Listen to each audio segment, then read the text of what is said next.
السلام علیکم. زه ډاکټر جانزاده یم، آی سپیشلیسټ د برې باندې سوات. نن سبا د سترګې چې کومه خطرناکه وبا راوتې ده، د هغې متعلق تاسو له زه مکمل معلومات درکول غواړم، د هغې علاج او د هغې احتیاطي تدابیر.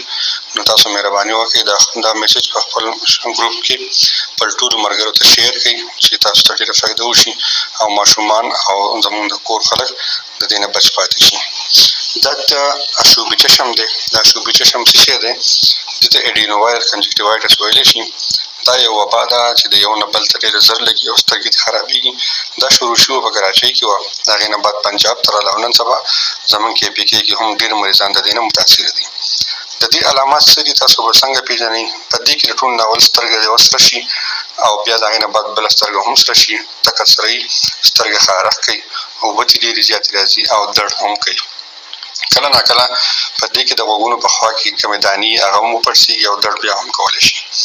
اوس دا خو د دې علامات شو، د دې وجه صحیح د یو نه بل ته دا څنګه لګېدی شي؟ کم مریضان ته چې اشوبي چشم وشي د هغې په اوښکه کې د اډینووایرس جراثیم موجود دي چې کله هغه هم د بل انسان سره په څه طریقه باندې ټچ شي نو او هغه خپله سترګه ولګي نو اچانک هغه ته هم دغه اډینووایرل ټرانسفر شي. که هغه تولیه شوه، که د هغه لاس شو، که د هغه موبایل شو، که د هغه دوايانې شوې، دا ټول چې ټچ شي نو بل انسان ته به هم دا لګي. لہذا د دې لپاره اهم خبره دا ده چې موږ به احتیاطي تدابیر څه به کوو، مریضان به څنګه خیال ساتي او عام خلک به څنګه ځان خیال ساتي چې د دې نه ډېرو ته ونه لګي.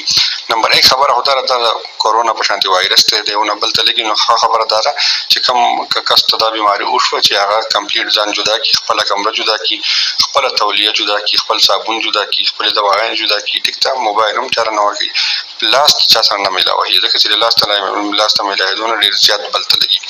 کم ماشومان چې سکول مدرسې ته ځي یا کارونو ته ځي هغه به بالکل سکول مدرسې نه به چوټي والي چې نور ماشومان ته دې ونه لګي. کار والا خلک دفترو مفترو ته به نه ځي چې د هغو ته هم دا ونه لګي نور خلکو ته.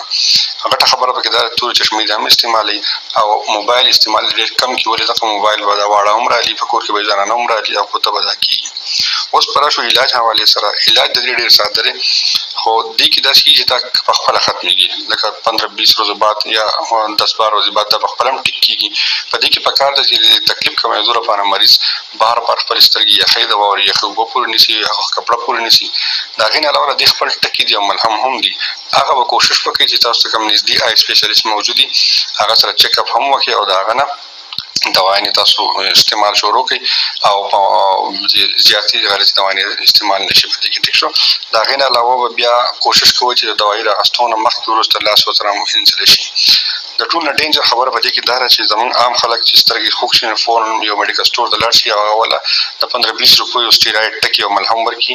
هغې کې میتاکلار هم دي، پیرنډسیت وغیره شو یا بیټنسال شو. نو کوشش به کوئ چې دا به مطلقاً نه استعمالوئ یا په کور کې درته دا وي چې کور نه ګذار شي. د هغې وجه دا ده چې دا ټکي چې دي نو دا دغه اډینووایرل کنجکټیوایټس نور هم سیوا کوي. د هغې نه علاوه چې لږ استعمال سیوا وشي نو په سترګو کې په تورې اوبه هم کوي او د هغې نه علاوه به پکې بیا پردې هم راولي. نو کوشش کوئ چې د ځانه ټکي پیدا کې بالکل ونه شي.